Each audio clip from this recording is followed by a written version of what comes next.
Olá, Ricardo Cusiol, com conteúdo que te ajuda a ter sucesso nos seus projetos com polímeros de engenharia.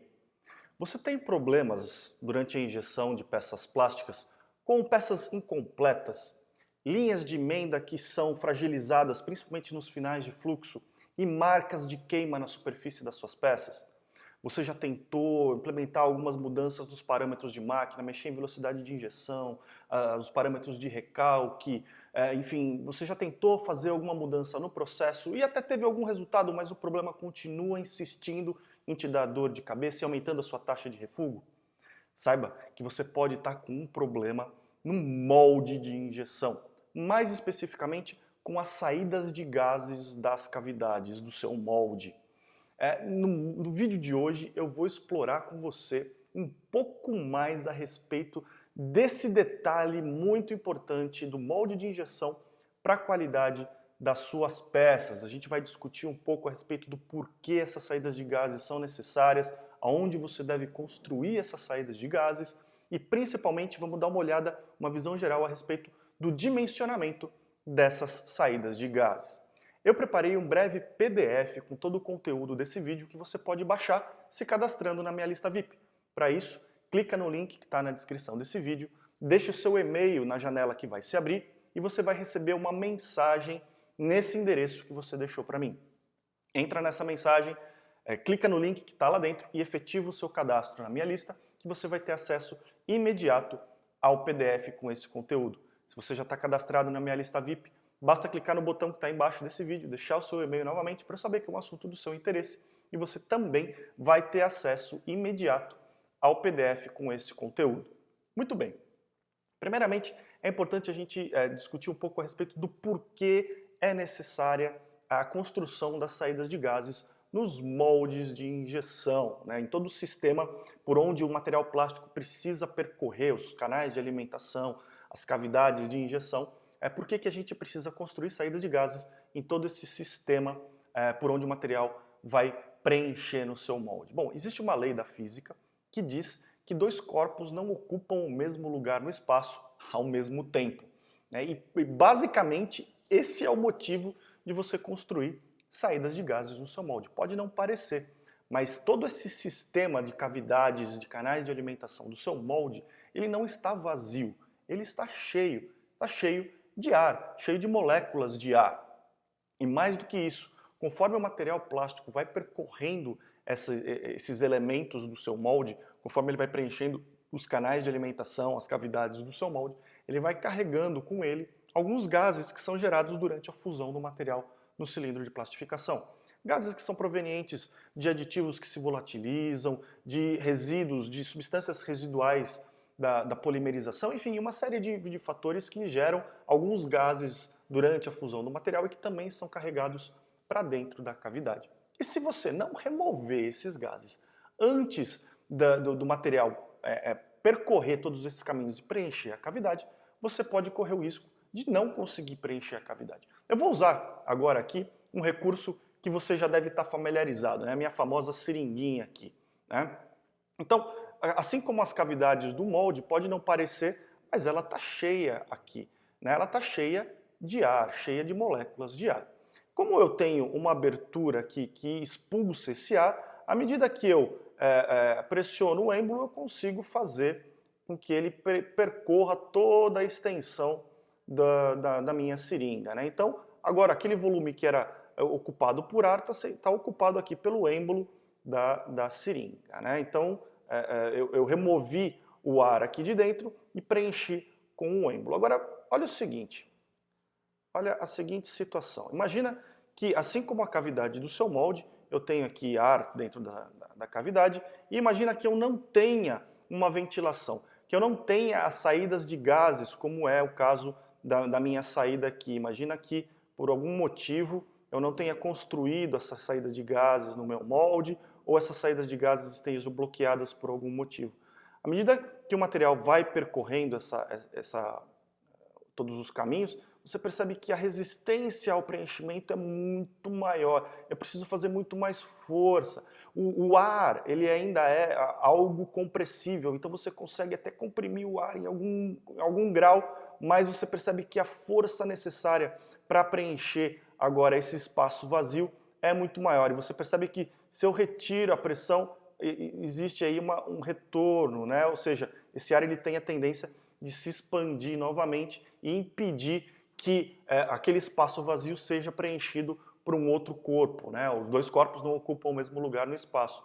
Então, se a ponta desse êmbolo aqui fosse a frente de fluxo do material, estaria ocorrendo basicamente a mesma coisa. O ar estaria tamponando, evitando que essa frente de fluxo continuasse percorrendo e continuasse preenchendo a cavidade. Pior do que isso, você percebeu que o ar ele é algo compressível, ele tem uma certa, você tem a possibilidade de comprimir razoavelmente o ar. Você percebe que você preenche um bom caminho antes de você ter problema. Você consegue comprimir o ar. E à medida que você faz isso com altas pressões, ainda mais com a temperatura do material, a temperatura do molde envolvido, essa compressão do ar gera um superaquecimento desses gases, do ar que está lá dentro e dos gases de fusão do material. Esse superaquecimento ele é responsável pelas marcas de queima superficial que você vê nas suas peças quando eventualmente você tem uma deficiência nas saídas de gases. Isso ocorre principalmente nos finais de fluxo, nas últimas regiões que são preenchidas pela peça. O fato de você não conseguir fazer com que a frente de fluxo chegue até o final de todos os espaços, quando você tem uma quantidade de ar que não foi expulsa da cavidade, também leva a peças incompletas. Muitas vezes as peças não podem ser preenchidas completamente, simplesmente porque você não removeu todo o ar da cavidade e você não consegue ocupar o espaço que o ar está ocupando, tá certo? E finalmente as linhas de emenda. As linhas de emenda ocorrem quando existe uma divisão da frente de fluxo e ela precisa se encontrar novamente depois de algum obstáculo, como furos, como paredes que possuem nervuras, enfim, qualquer elemento geométrico que leve a uma divisão da frente de fluxo que precisa se juntar novamente depois. O que ocorre é que se existe ar aprisionado entre essas duas frentes de fluxo que precisam se encontrar, esse ar também vai causar um efeito de tamponamento, vai causar vai impedir que essas frentes de fluxo se encontrem, vai sempre ter uma lâmina de ar ali no meio que não vai permitir o encontro efetivo dessas frentes de fluxo. Por esse motivo também, nas regiões onde você tem encontro de duas frentes de fluxo, onde você tem encontro onde você vai ter uma formação de uma linha de emenda, é interessante você ter uma saída de gases para eliminar esses gases, tá? Então, aqui começa a primeira parte da nossa discussão, né? Ou a primeira e a segunda parte da nossa discussão. As saídas de gases existem para eliminar o ar e os gases de dentro da cavidade, permitindo que o material ocupe aqueles espaços. Esse é o primeiro motivo. E o segundo motivo, né, o segundo tema da nossa conversa, que é onde eu devo colocar as saídas de gases. Principalmente nas regiões de fim de fluxo, naquelas regiões onde o material vai empurrar todo aquele ar dentro da cavidade, né? O ar vai sendo empurrado, vai sendo comprimido dentro da cavidade e ele vai se acumular, vai tender a se acumular nas últimas regiões a serem preenchidas pelo material. E é nessas regiões onde você precisa colocar principalmente as saídas de gases. Aqui o importante é você ter o bom senso. Se você colocar saídas de gases só no fim do fluxo, todo o volume de ar, todo o volume de gases da cavidade vai ter que ser purgado por essa saída de gás.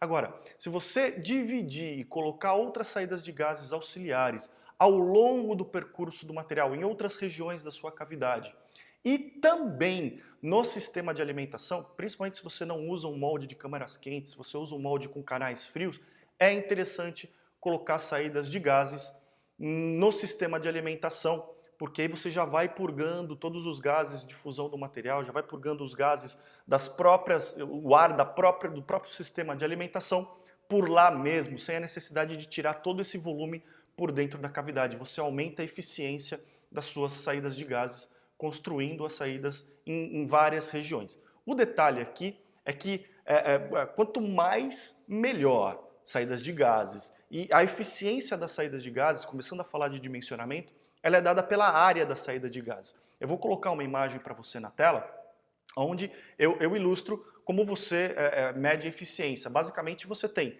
a altura das saídas de gás e a largura dessa saída de gás, Então você multiplicando um pela outra tem a área, e quanto maior essa área, mais eficiente é a sua saída de gás. Obviamente, a altura é limitada em função do material. No PDF que você vai baixar, eu trago uma pequena tabela com alguns materiais, algumas referências de profundidade de saída de gases, altura de saída de gases, para alguns materiais, mas essa altura ela é em função do material que você utiliza. Alguns materiais podem utilizar saídas mais profundas, outros precisam de saídas menores, em função do controle de rebarba. Se você fizer uma saída de gás muito profunda, você vai acabar tendo uma fuga de material por essa saída de gases e você vai acabar tendo rebarba na sua peça. Então, a profundidade ela é limitada pelo material, mas a largura ela é livre. Você pode fazer a saída de gás tão larga quanto você possa, tão larga quanto você queira. A limitação aí é o seguinte: você não pode ter quantidade de saídas de gases que tenham uma largura que, quando somadas, excedam em 40% o perímetro da sua peça. Se você tiver uma quantidade de saída de gases que exceda esse valor, você pode começar a ter o risco de colapsar o fechamento do seu molde. Quando a força de fechamento é aplicada, você pode correr o risco de o molde se defletir e fechar essa saída de gases e ela não ser mais efetiva, além de todo o dano que você pode causar no seu molde, ok? Então, a largura da saída de gases, tão larga quanto possível para aumentar a eficiência da saída de gases. A profundidade é dada em função do material e essa largura, né, a quantidade de saída de gases, quando você soma todas as larguras, não deve exceder 40% do perímetro da sua peça, ok? Um outro detalhe com relação ao dimensionamento é o seguinte: muitas vezes o pessoal constrói a saída de gases simplesmente fazendo um rebaixozinho na borda da cavidade e, enfim, sem nenhum tipo de canal auxiliar. O ideal é que você faça um rebaixamento na borda da cavidade. De novo, está com a imagem aqui na tela para você dar uma olhada. Vai fazer com a profundidade indicada para o material que você está trabalhando e vai ter uma extensão, um comprimento essa saída de gases de aproximadamente 1 milímetro. Após esse 1 milímetro, você pode rebaixar bastante e construir um canal auxiliar para essa saída de gases que vai ser cortado no molde até a parte externa do molde, até você poder realmente ventilar esses gases para a atmosfera, tirar completamente esses gases de dentro do seu molde. Com isso, você dá mais espaço para o ar poder ser ventilado e aumenta muito a eficiência das suas saídas de gases. Tá aí, de novo, a imagem para você ter uma ideia. Agora, muitas vezes o que pode acontecer é que as saídas de gases ou o acúmulo dos gases ocorre em regiões centrais na peça, em regiões que não estão na borda da cavidade, e aí você tem uma grande dificuldade de retirar esses gases de lá. Tá? No PDF eu discuto um pouco a respeito desse assunto, como você pode evitar esse tipo de problema, mas em alguns casos é inevitável. E como você resolve esse problema? Existem algumas soluções. Uma primeira solução que foi desenvolvida é o tal do aço poroso, tá? Que permite então a ventilação dos gases em regiões centrais da cavidade. Eu tenho alguma experiência com esse tipo de material, principalmente com polímeros de engenharia, que são materiais muito aditivados. Ele não tem uma eficiência tão interessante por uma questão de a necessidade de uma limpeza constante. Ele se entope muito facilmente. Os gases de fusão do material acabam se condensando nessa porosidade desse aço e acabam impedindo que as saídas de gases funcionem corretamente. Uma saída interessante é você construir nessa região onde tem um acúmulo de gases um pino extrator. E aí você pode construir no pino extrator uma saída de gases com o mesmo dimensionamento que eu mencionei para você. Estou colocando agora uma imagem aqui na tela para você, com uma ideia de como você pode construir uma saída de gases num pino extrator, que muitas vezes vai estar lá simplesmente para você poder construir uma saída de gases naquela região. Bom, espero que com esse conteúdo você tenha tido alguma ideia, algum insight para resolver o problema que você tem hoje na sua linha de produção, que você possa ter tido uma ideia para evitar problemas num projeto novo que você esteja trabalhando. Eu estou muito curioso para saber a sua história e como esse conteúdo te ajudou a ter mais sucesso no dia a dia. Me manda uma mensagem, me manda um e-mail, escreve aí um comentário nos meus canais para eu saber como esse conteúdo está te ajudando. Me fala também sobre outros conteúdos que são do seu interesse e que podem te ajudar a ter mais sucesso no seu dia a dia para que eu possa gerar vídeos e artigos, então, que te ajudem no seu trabalho. Lembra de curtir a minha página no Facebook, lembra de assinar o meu canal no YouTube, receba conteúdo por lá também. A gente se vê nos próximos vídeos, um grande abraço e até lá.